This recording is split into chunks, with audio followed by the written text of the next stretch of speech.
Se trata de un caso de un sistema de varias cargas. En este caso, las cargas se encuentran en 3 vértices de un cuadrado del lado A que mide 5,00 milímetros. 3 de esas cargas se encuentran en los vértices de ese cuadrado, en 3 de los vértices de ese cuadrado. Pero una cuarta carga, que es esta de aquí, Q4, esa carga no se encuentra en el cuarto vértice, sino está ubicada 2,00 milímetros por arriba de esta esquina o 3,0 milímetros por debajo de esta carga, que es la carga número 2. Los valores de esas cargas aquí arriba aparecen. La carga 1 y la carga 3 miden 2,00 microcoulombs cada una. La carga 2, esta de acá, 1,0 microcoulomb, y la cuarta carga, 5,00 microcoulomb.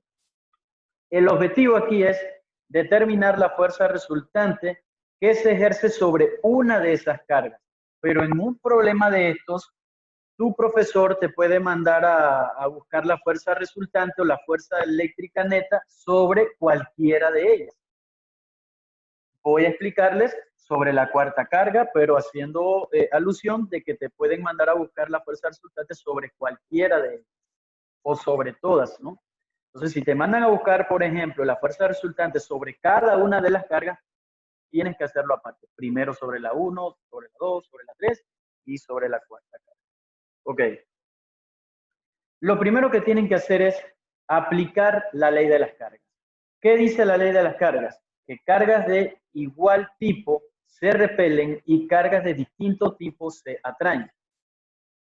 Nosotros tenemos que buscar acá la fuerza resultante sobre esta cuarta carga. Esa es la incógnita en este problema, en este caso. Entonces, usted va a aplicar la ley de las cargas en función de la cuarta carga, que en este caso es la que estamos buscando, con respecto a las otras cargas que están en la vecindad de ella. Por ejemplo, y presten atención, la carga 4 con la carga 1, ellas se atraen. ¿Por qué? Porque son de distintos signos. Más y menos se atraen. ¿Cómo se atraen?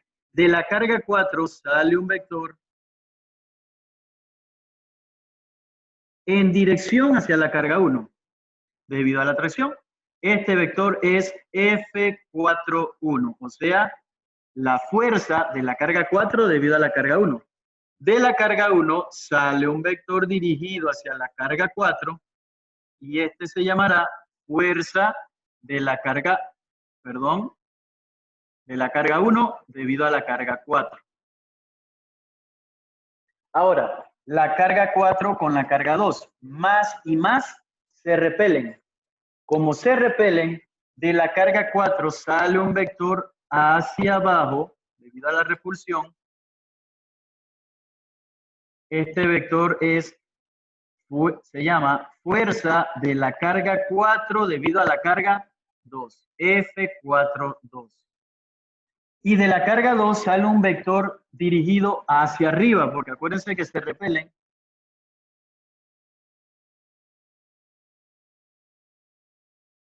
Y ese es la fuerza de la carga 2 debido a la carga 4, F24.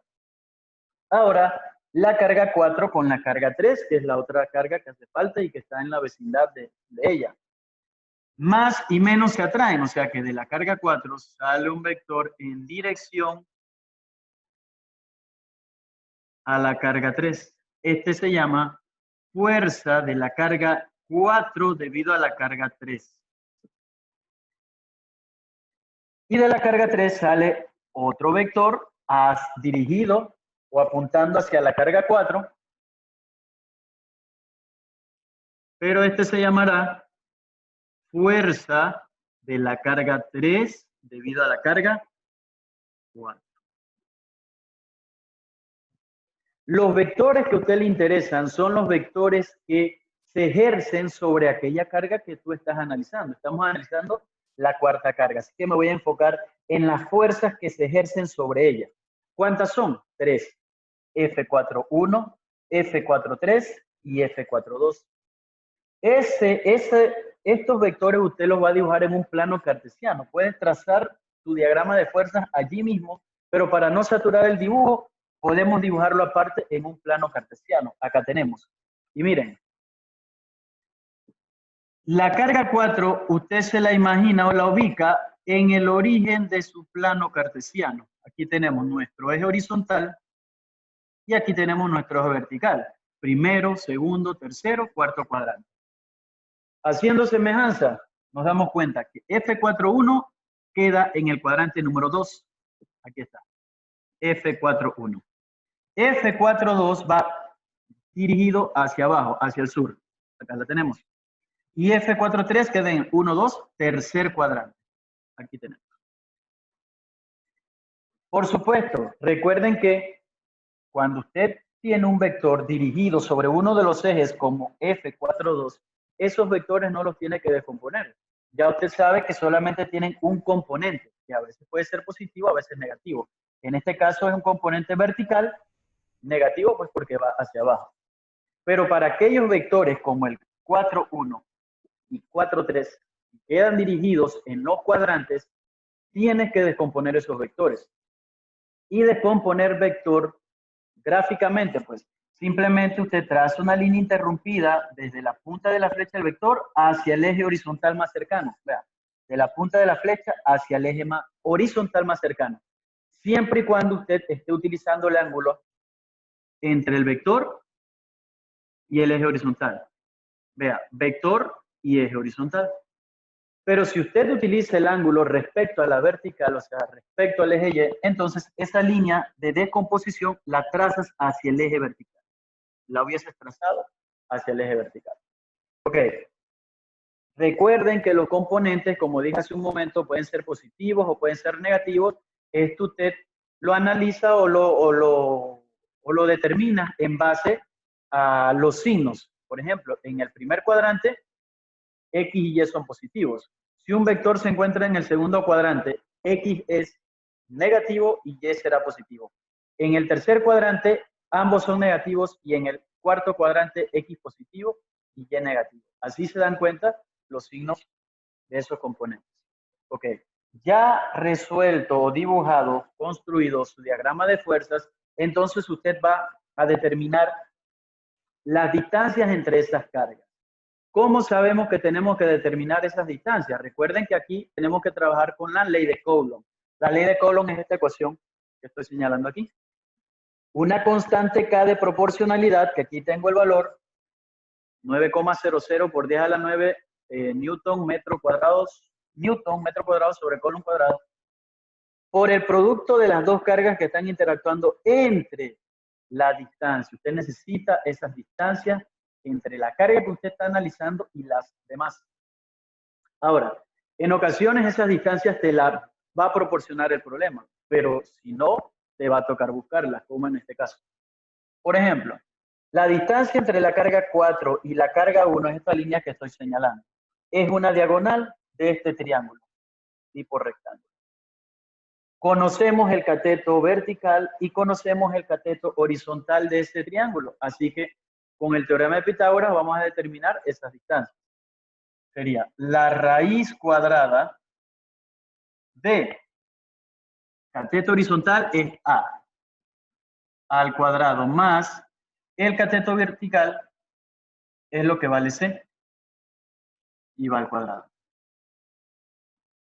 En un problema, en una situación física donde usted tenga que resolver, lo más seguro es que te van a pedir que sustituyas datos. Me voy a saltar ese paso, eso ustedes lo van escribiendo en casa y vamos corroborando resultados.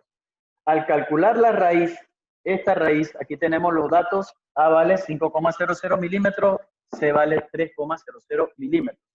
Deben obtener en ese caso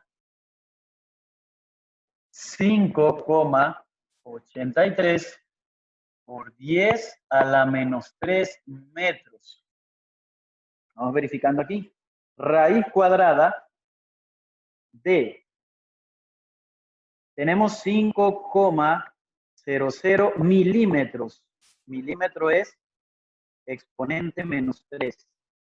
Esto va al cuadrado más 3,00 exponente menos 3 al cuadrado. Cerramos paréntesis. Igual. Y ahí está. Esos datos los van corroborando ustedes en casa.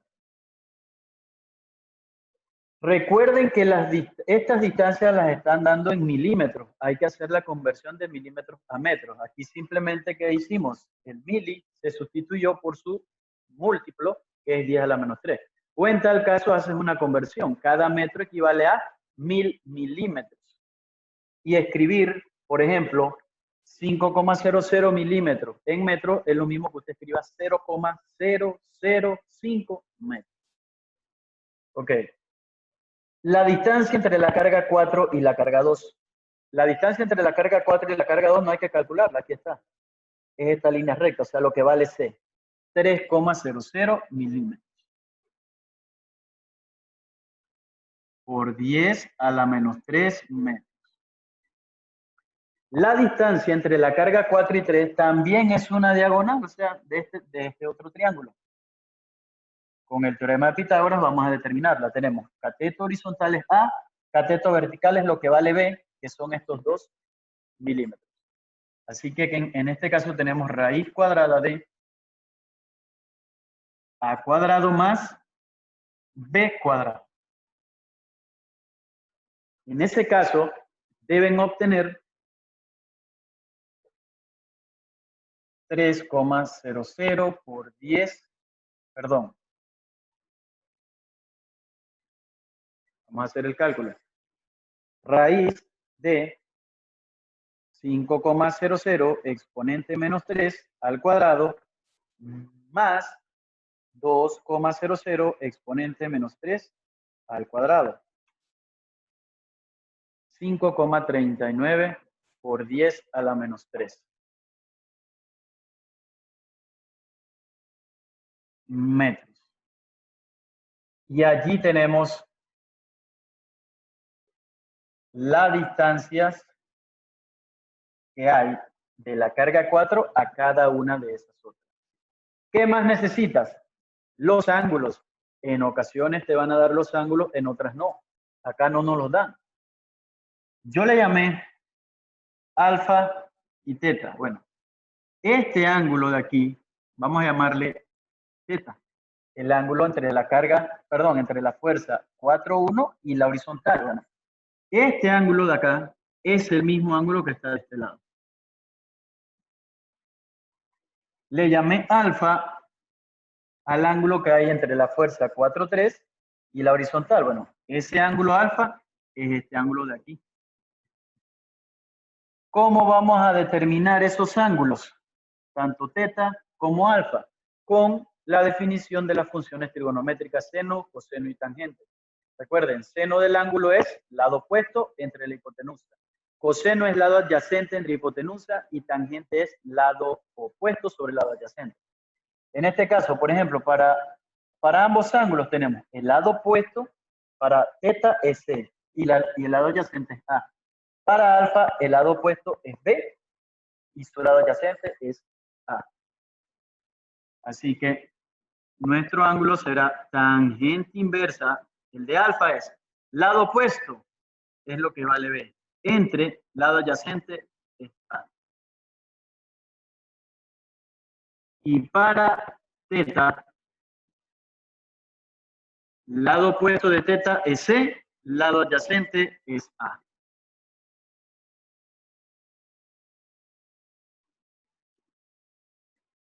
Muy bien. Realicen los cálculos y deben encontrar lo siguiente. 21,8 grados, lo que vale alfa. 31,0, lo que vale teta. Luego que determinas los ángulos, vas a buscar las magnitudes de cada una de las fuerzas que actúan sobre la carga en análisis, en este caso la carga 4. ¿Cuál es la magnitud de esa fuerza? Bueno, ¿cuánto vale F4.1, F4.2 y F4.3. Esas magnitudes de esas fuerzas usted las va a determinar utilizando la ley de Coulomb, que es la fórmula que les mencioné hace un momento. La relación que determinó Charles Coulomb. Aquí, para F4.1, por ejemplo, sería 9,00 exponente 9 por la carga 4 es 5,00 exponente menos 6 porque están en microcoulombs y ese micro deben sustituirlo por su múltiplo por la carga 1 que es 2,00 exponente menos 6. Todo eso entre, y voy a abrir paréntesis, la distancia entre la carga 4 y 1, que es el 5,83 por 10 a la menos 3, o en tal caso, escribes, porque este es un número que fue redondeado, escribes todo lo que comprende esto para no ir acarreando errores a la hora de ir sacando resultados, porque al final entonces nos desviamos cada vez más del valor más preciso. Así que sería entre, y en vez de 5,83 por 10 a la menos 3, voy a escribir raíz cuadrada, ¿verdad? De el 5,00 exponente menos 3 al cuadrado más el 3,00 exponente menos 3 al cuadrado. Cierro el paréntesis de la raíz, cierro el paréntesis que abrí antes de la raíz y esa es la distancia. Eso va al cuadrado. Igual. Y chequen la respuesta. 2.647, no sé qué. Nuestras respuestas deben tener 3 cifras significativas. En este caso, a medida que usted va resolviendo, tiene que ir haciéndolo con 3 dígitos significativos. Bien redondeado, este numerito primero habría que escribirlo, tendrías que escribirlo en notación científica para entonces redondear. Así que nuestra respuesta aquí será 2,65 por 10 a la 3 positivo y newton porque se trata de fuerza. Asimismo, van desarrollando las otras dos magnitudes y deben encontrar los siguientes valores. 5,00 por 10 a la 3 newtons, F4.2, y 3,10 por 10 a la 3 newtons, la fuerza de la carga 4 debido a la carga 3. Vamos a resaltar esto acá.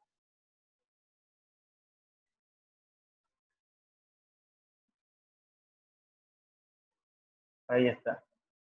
Ya saben, diagrama de fuerzas, distancias, los ángulos, determinan las magnitudes de cada fuerza y lo que tienen que hacer posteriormente entonces es determinar los componentes rectangulares o componentes cartesianos, también les llaman componentes perpendiculares de esa fuerza resultante que usted está buscando. La fuerza sobre esa carga 4, así como cada una de las que está actuando, usted está ejerciendo sobre ella, tiene un componente X y un componente Y. Fx y Fy le llamaremos. Esos son los componentes rectangulares. Entonces, para determinar cuánto vale el componente X o el componente cartesiano horizontal de esa fuerza resultante, usted se guía con su diagrama de fuerzas. Para Fx usted va a realizar la sumatoria de todas las fuerzas horizontales que tenemos. Tenemos 4,1x negativo y 4,3x negativo. Recuerden que como 4,2 está dirigido sobre el eje vertical, no tiene componente en X, solamente tiene componente en Y. Así que será menos F41X menos F43X. Definiendo, como estamos trabajando ángulos respecto a la horizontal, cuando es así, se utiliza la función coseno. En este caso sería de teta para 4,1.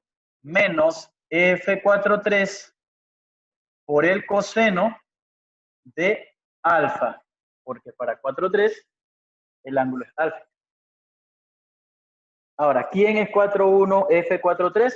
Las magnitudes que se determinaron en el paso anterior. Resolviendo, debes encontrar menos 5,15 por 10 a la 3 newtons. Ustedes verifican.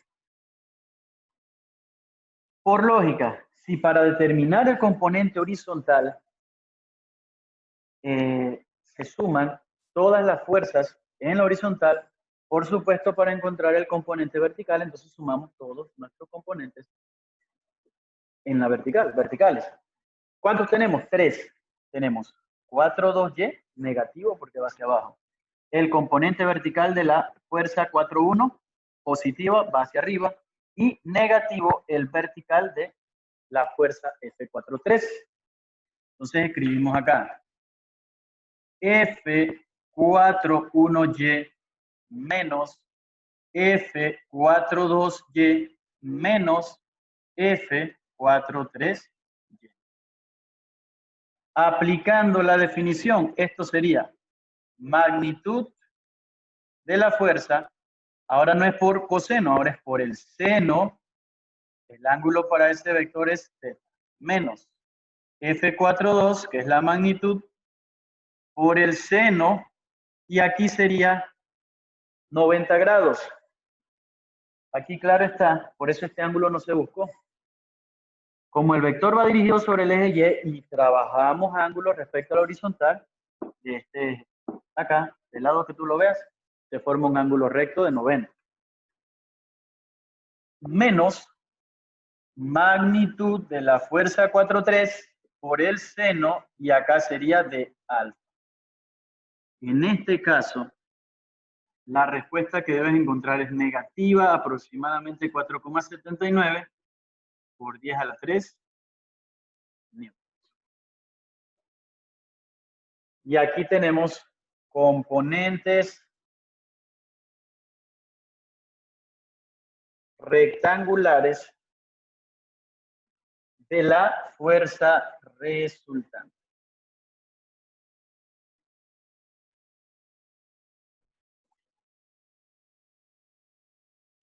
Ahora, la magnitud de la fuerza resultante. Ese vector tiene una magnitud y una dirección. Esto que está acá son los componentes perpendiculares. Ya hasta aquí puedo dar la respuesta en función de las coordenadas cartesianas. Pero si te la piden en función de coordenadas polares, tienes que determinar la magnitud de esa fuerza resultante y su dirección y sentido. Para determinar la magnitud de la fuerza resultante, se utiliza el teorema de Pitágoras. La fuerza resultante es la raíz cuadrada de la suma de cada uno de estos componentes elevados al cuadrado. La respuesta que deben encontrar acá es aproximadamente 7,03 por 10 a la 3. Para determinar la dirección y el sentido de esa fuerza, que no es más que un ángulo, en este caso la dirección sería un ángulo. Yo le llamé aquí beta. ¿Por qué?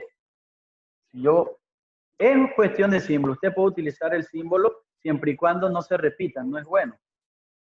Pero no importa el símbolo que usted utilice acá. Lo mismo, acá yo elegí símbolos alfa y teta, pero usted puede utilizar el símbolo A y B o cualquier otra simbología. Eso no va a afectar tus resultados.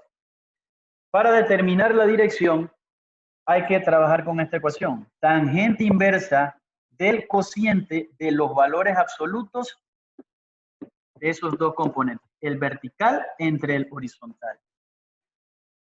Acá deben determinar un ángulo de 42,9 grados. Y para saber cuál es el sentido de ese vector, o sea, dónde se ubican estos 42,9 grados, porque pueden quedarte en el primero, segundo, tercero o cuarto cuadrante. Para eso, te vas a fijar en los signos de los resultados de tus componentes cartesianos.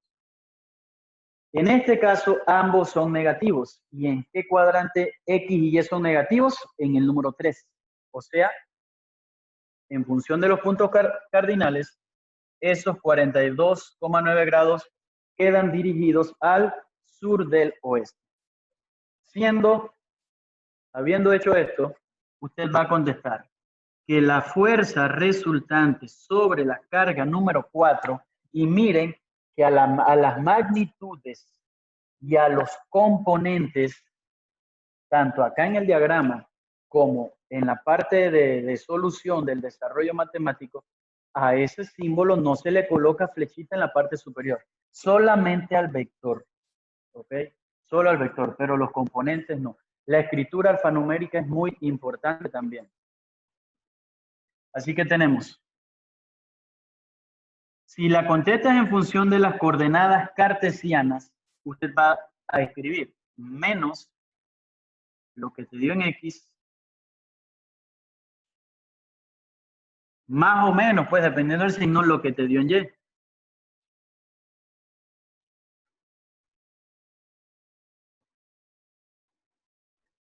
Acá afuera voy a escribir el 10 a la 3 porque ambos tienen 10 a la 3 y de unidad Newton.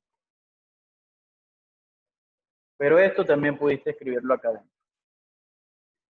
Si debes escribir la respuesta en función de coordenadas polares, entonces escribes lo que te dio la magnitud, punto y coma, dirección y sentido. Aquí está, coordenadas cartesianas y la respuesta en función de las coordenadas polares.